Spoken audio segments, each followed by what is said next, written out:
All right. Well, I've got Karen here with me. Before we get into anything, Karen, I thought maybe you could give just a real quick intro on yourself, and then also just give people a little bit of context on Shipwell too, just like what Shipwell is and who you guys target, that type of thing, just to give them a little context. So I'm Karen Sage. I've been a serial CMO. The last position that I'm in now is Shipwell. We are a SaaS provider for TMS, Transportation Management Systems, and also have a logistics business that is part of our portfolio. We serve the mid-market to enterprise and, definitely are in startup mode. Yeah, not your first rodeo either, because you've been CMO at a number of different technology companies, which is awesome. And I saw product marketing too. Yes, that's fact, cool. That's my sort of origin, right? Really? That's so cool. My landing space. That's so random. I did not know. I was looking at your LinkedIn and I was trying to just go through and I was like, all right, where else does she work? Because I don't believe when we kicked off our little engagement that I had looked before, but product marketing is always one of those things that's literally key to the organization, because if you don't get positioning, messaging, and some of those core things right from the beginning, then everything downstream just doesn't flow right. So that's right. And a lot of people ask me what's the best type of marketing to get into to become a CMO?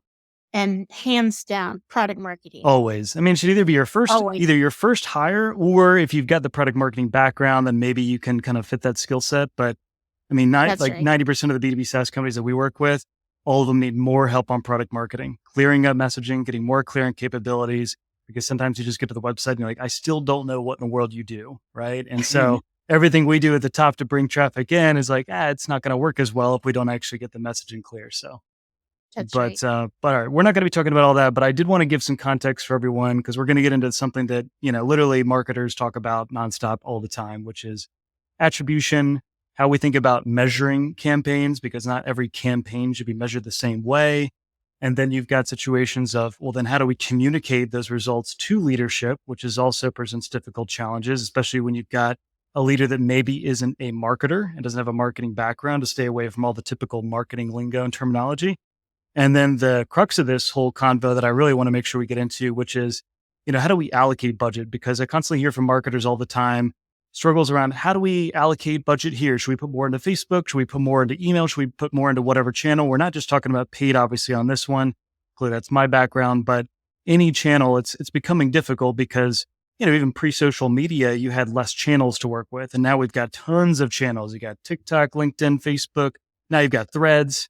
We'll see what happens with that. But you've got all these different things. And we know that the buyer journey is not linear and it's made of multiple touches. And especially you guys who have a product that's in the tens and hundreds of thousands of dollars, because you guys are targeting the enterprise market. These aren't quick sales cycle. These aren't, hey, like I saw an ad or saw one email. Yeah, let's go. I'm ready. This is something where there's going to be multiple things that happen along the way. But I thought maybe you could give some context to that, because you've kind of been there, done that with this and communicating this to a lot of CEOs. But what's your kind of stance generally on attribution itself, maybe just at a high level, and then some of the challenges maybe you see with it? Because I think there clearly are lots and never will be perfect. But what's your take? Sure. So, I would say attribution is somewhat of a necessary evil. Mm-hmm. It's actually something that you have to be really careful of, because it can get out of hand. And the ways that can get out of hand are, one, you over focus on attribution, meaning that if you start buying all these fancy tools and investing a lot of time into it, you're actually going to stop doing your tactics and instead just focus on measuring them. The flip side of that is kind of, you don't want to not do it, because at the end of the day, people want to know what's performing, what's not. And I would say, that's really sort of the holy grail in attribution, is to understand what's working, what's not working. You want to be careful that doesn't translate into what is marketing attributed versus not attributed, because I think those are two different discussions. Agreed. And it's especially to your point too, about you've got to be careful about investing in too much in tools, because you can get down in rabbit holes with them, because more data isn't necessarily better. Sometimes it can make us more indecisive, not sure of what we should be doing. The one thing that I know I'm a huge proponent of is that, to your point, you said it, we still need to be measuring. It's not like we can completely ignore it and walk away from it. And so, I think it's less about the credit game of like, hey, did sales do it or did marketing do it? But more so like, hey, did we reach the goal that we set out to reach for this specific quarter or the year? And can we all win together? And clearly that requires comp plans to be done correctly. And if that's not done correctly, then you got lots of issues and there's no, saving it, which I'm sure you'd agree with. But I think, the point is with these like multiple touch points, how do you think about all the different channels now, like we were talking about before? Because now you've got situations where, you may be spending on LinkedIn advertising. You're also spending on email, like you said, with some of the SDRs. We were talking about that earlier and all these other things. And I'm sure that, you're trying to look at all the different touch points, right, along that journey, at least the best you can, right? Not everything's trackable perfectly, but how do you think about that versus looking at, say, just the first or the last touch and that whole debate? Yeah, I actually, I think I'm actually wary if you start getting more complicated than sort of, first and last touch attribution or some kind of combination of the two. Mm-hmm. If you start talking about, complex algorithmic models to look at, W distributions Sure. and T or Z stuff like or that. whatever letter, right? Exactly. I think what's more important, even if you're at last touch attribution or first touch attribution or both like we do, I think the key is that you communicate very well any kind of exceptions or assumptions that you've made. Hmm.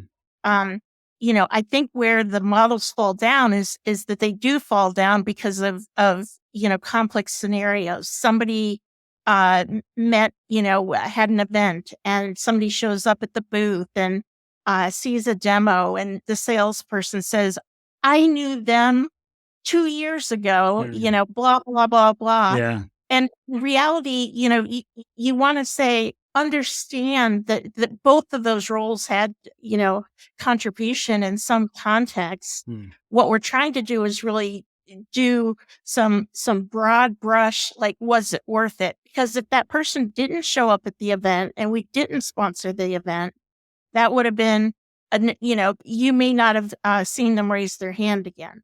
Yeah. And so, it's just really important to have the conversation and say, none of these models, even the most, expensive, statistically complex version is not necessarily 100% accurate nor capture, and maybe accurate's the wrong word. It not necessarily captures what you really intend to get out of that discovery. Yeah, agreed. But I want to go back to what you said too, because I think that's an interesting point. You said, I was just jotting down some notes here, but communicating the exceptions and assumptions too. And so when you're in a situation where you know that if you're in a first touch, last touch type of world, like what are some of those exceptions and assumptions that people should be communicating to people to say, hey, FYI, here are some things that you should be aware of when using this measurement model? Anything that you typically say that's like top of mind? Yeah. So like, for first touch, if I typically cap it. So if the first touch happened more than 6 months prior to the measurement, Mm-hmm. I truncate it and leave it off. Mm-hmm. Doesn't mean that we don't sort of put it as asterisks below, but it's important that it's not included in the numbers, because if you start to get broad, you know what I mean? If you start to include things, you'll have something 15 years ago. Exactly. Really, I mean, some of the older companies have that issue. I think, there's other things like, for example, if it, last touch, if it's converting, and it just happens to be that for example, sales took them out to dinner. What you want to do is create a model where you can have it sourced, but also influence. Mm-hmm. And so you can sort of put two different buckets so they both get credit, but in different ways. Agreed. Because I think sometimes you get in this common problem with especially first touch attribution models where it's like if you're marketing and all you need is just to capture that first touch, then you immediately go into mode of like, all right, how do I get, the most top of funnel, offer that I can give out with the lowest cost per lead, just so that I can put my name on it. And then at some point in time in the future, whenever that may be, they'll convert and I've kind of done my job. And I think that's clearly like, I mean, yeah, it's easier, but you're shooting yourself in the foot because there's so many other things that you can still be doing to move opportunities forward, whether it be ones that are current and active deal cycles, one that are still in the lead stage, but maybe haven't converted into SQLs and all these other things. And so, you've got to realize that like, hey, there's still a huge part for marketing to play here. It isn't like you can just say, hey, we did it. And I think it's really smart what you said, because you've got to put some type of time limit on it. Because yeah, sure, if you're targeting your whole TAM, right, or your whole ICP, eventually you're going to capture all the leads. You're going to get them onto your CRM eventually with enough money. And so then you're going to say then what are you going to do after that? Right. I think too, like one of the things I've seen it, in egregious ways, but you have to be really careful what you bonus people on. I actually saw a situation that I came into that, top of funnel was, sort of measured, but, sort of all the bonuses were tied to the very top of funnel. So what happened was, and this is in your sort of neck of the woods for paid, basically it was like, let's pick the word supply chain as opposed to transportation management because it gets more traffic and we get more leads. Exactly. At the end of the day, it didn't care the fact that we do transportation management. We don't do necessarily supply chain. Right. I mean, it's in the category, but it's not defining of what we do. And if you look at sort of how it was converting below, it wasn't, right? And so, the top of the funnel was really, really rich, but it was kind of falling off very quickly from there. But once you sort of set up the bonus, you see other kind of, and I don't want to say that there's bad intent behind it, but all of a sudden, like, hey, if it's an inbound, BDR, you need to, just basically disqualify it or qualify it, but you're going to put that stamp of approval, whether it's time to buy or not, just because I want to represent the fact that it came in. Exactly. And you see, people justifying really weird behavior. And so you gotta be really careful how you pick those metrics and make sure that the team understands the reasoning behind what you're trying to do, that North Star. Sure. Before you allow sort of the inmates to take over. Oh, it's crazy. I mean, I remember before I even got into marketing, I was in AE working at a SaaS company, and I had an SDR team that, helped prospect and do outbound. But the way the comp plans were designed was that I would receive less commission as an AE if I didn't source the actual deal myself, whereas the SDR received more. Now, in like looking back on it, and whoever made this decision, it makes some logical sense, because what they were trying to do is they were trying to say, hey, we want AEs not to just be lazy. We want them to prospect too and being incentivized and encouraged to do that. The problem that it led to is that AEs then didn't want to work with SDRs or share information. And so they didn't work together as a team. And it was all about who could get there first. And so I remember specifically once I ultimately took over as a manager there were lots of fights between AEs and SDRs about who got it. And so it would be these ridiculous reviews over, well, I sent the email to John, XYZ person at XYZ company at this time, but you sent it here and you stopped reaching out in this month. It gets insane. And so to your point about comp plans, it's so important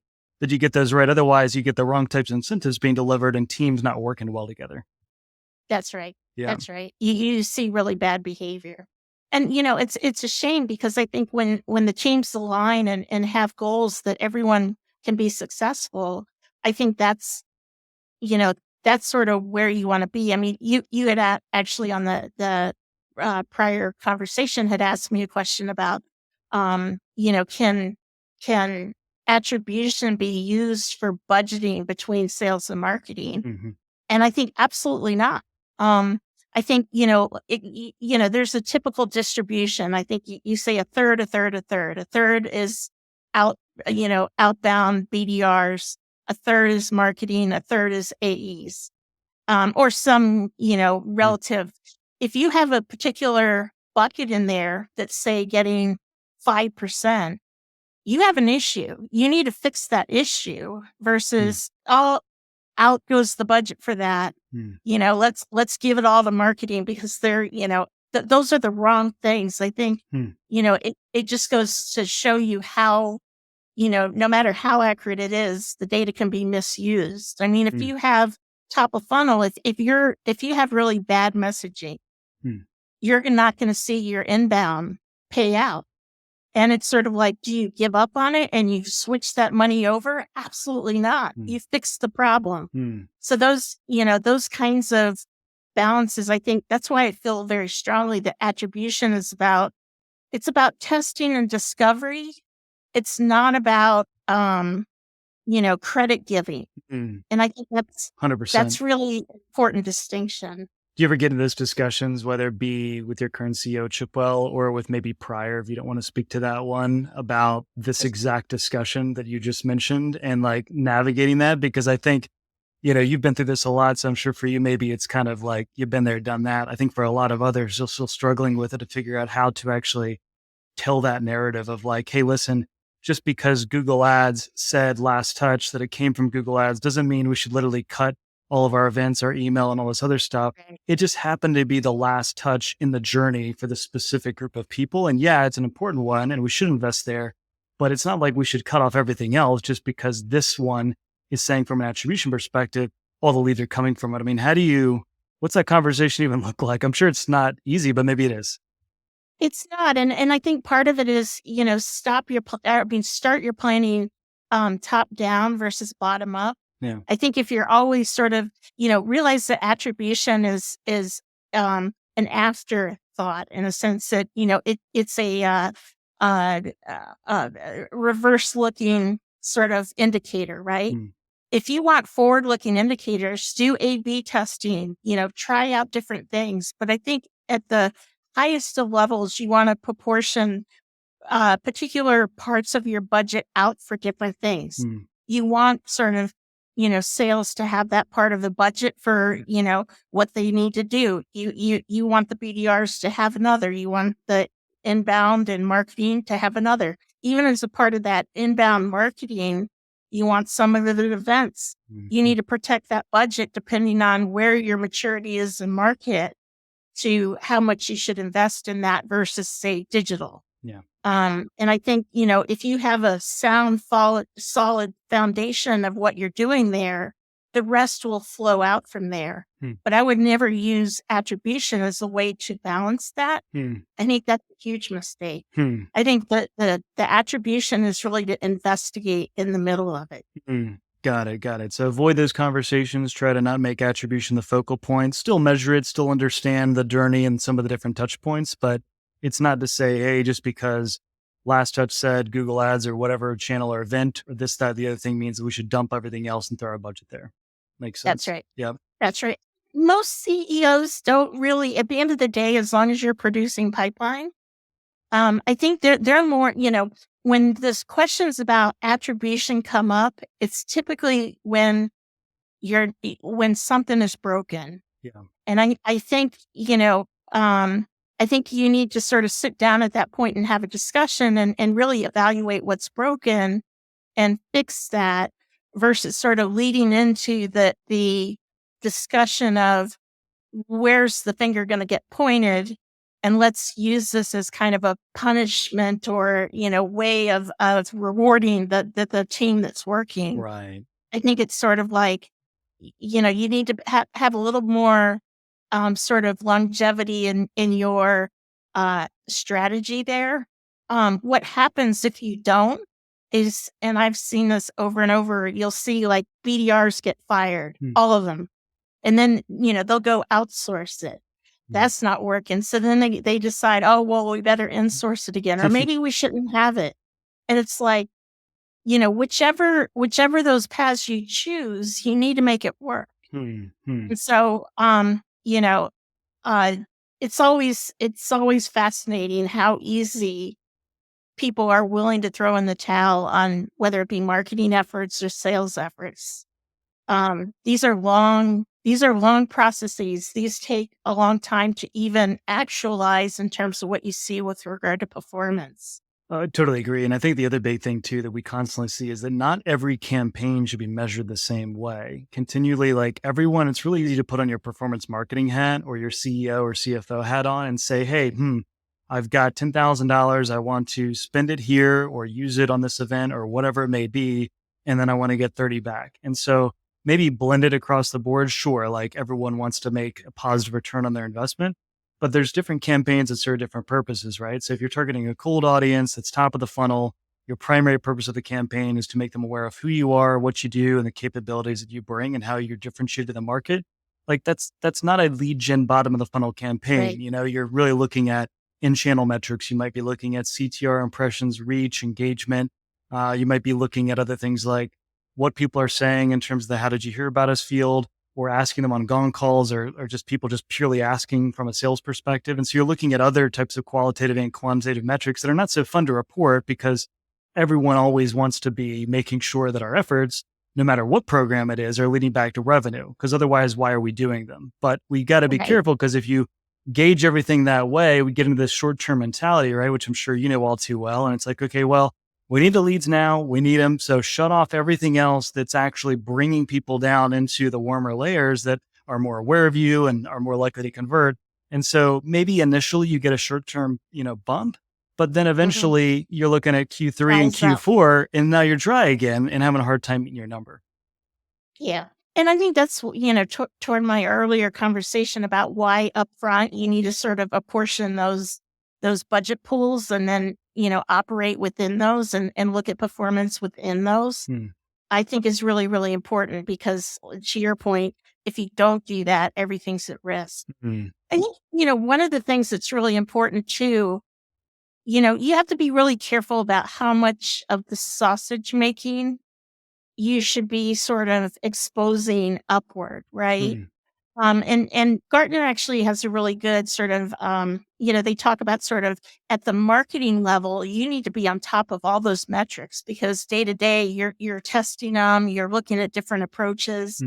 When you start getting sort of above the, say, CMO level to the executive and to the board, they shouldn't be looking at independent campaign performance. Exactly. I by showing that, you're actually doing a disservice, to your point, of what the intent was behind that, and the fact that there's typically a broader context that is ignored when you report like that. That's a good point. Well, maybe we should just for 1 second pause on that. So I totally get your point, right? I mean, at that level, the board, right? I mean, they may not even know what a paid ad is or never run paid media, right? So you don't want to use those types of metrics as your point. That's and right. Get down into the nitty gritty. But I guess how much do you expose to them that there are certain, let's call them maybe programs or things that are bigger that involve multiple campaigns that are not necessarily targeting people that are in market today or people that are going to convert in the short time? How does that conversation go down, or how do you communicate that? So I'm actually pretty simple. I report on pipeline and I report on, revenue closed, and that's about it. So when people, and basically when I say pipeline, I talk about sort of how we got sort of qualified to get into that pipeline, right? But in terms of anything above that, I say, look, don't do it. Now that opens me up where, for example, sales will go, your new edgy ads are crap, right? And it's like, okay, actually, you're wrong. Thank you for your opinion. Right. But I actually have data. And so, my ability to sort of answer, or, when those attacks happen, to be like, all right, we're going to go there, and here's why, and here's where you're wrong. But I think if I had sort of all along kind of, exposed that, it would have been giving them a license to sort of make judgment calls earlier in the process, which would have just slowed us down and really gotten us nowhere in terms of effectiveness. Agreed. I want to go back to one thing that we were talking about before too, just to put a cap on it, because I think you've made the point really clear on how to allocate budget, right? To avoid over relying on attribution software in order to make budget decisions. And you mentioned a third as just kind of a starting point. Clearly, each organization might be a little bit different. But in terms of when you start looking at the channel level and how you break up some of those things, if you go a little bit deeper, I think still I get the question all the time from not only some of our clients, but also from just marketers in general that I talk with that are still trying to answer the question from a CEO that says like, hey, should we spend more money on LinkedIn? Should we spend more money on here? And you still come back to the same type of question with respects to this. And then that's where I think a lot of people get caught in this like incessant attribution thing where they're saying, wait a minute, let's look at the data. and let's try to figure out what makes sense. Is there something where you go a little bit granular, maybe your team does, to say, all right, wait a minute, if we were to do something like this, like, here's what we're thinking, do you, Yeah. anything there that Well, you'd say to them, or? yeah, I think that there's like a list. There's 13 channels of attribution, anywhere from like, paid social, paid search, Yeah. down to website to SEO and, you name it. I think that when you start to talk about programs, I think you as the sort of head of marketing need to really define sort of where you're placing your bets. Mm. Now they can disagree with you and say, well, maybe we should do this, more events. Well, okay, why are you saying that? Like, what is your intent behind the events? Mm-hmm. If it's because something's not working, say like your digital channel, I still think you need to fix that digital channel. It's like, unless for example, like if you're in a market, we've been trying Facebook. It's not really working very well for us. Sure. I think part of it is because our particular audience, they're not thinking of sort of work-related stuff when they're on Facebook. It's not really necessarily a good channel for us. I tested it, you know what I mean? And I realized that in testing it, I need to have somewhat of a critical mass before it even start, and length of time in testing. But I think I got a really good indicator pretty quickly that it wasn't going to be a great channel for us. And that little nugget is all I needed to make a different decision. Yeah. I think if your CEO is asking you at that level, I think you need to sort of, you need to have a different discussion with them. Mm. Your job is to make those balances and figure out, like, why are they asking that and what is their intent, and then back it out from there. It could have nothing to do with sort of, what you think. And I think because of that, they may be like, well, gee, I'm just concerned because the last 10 people I talked to didn't know who, my vendor X was. Yeah. Okay, I see. Let's talk about that a little bit. Let's talk about sort of the right ways to approach that, as opposed to let's, put more events. Yeah, exactly. I mean, ultimately, we all know it's difficult. Attribution isn't perfect. There are also all sorts of non-trackable things that no attribution software, no matter how much money you pour into it, are going to tell you. The whole word of mouth, dark social, things of that nature, people sharing snapshots of ads in Slack communities and other conversations that are happening outside with sharing not only content, but also maybe making recommendations about products. I mean, a lot of those things are not seen, and then they come in as direct traffic a lot of times, or organic, or branded paid search a lot of times. And then you're like, well, wait a minute, maybe we should all do a bunch of SEO and more branded paid. Let's do more of that, right?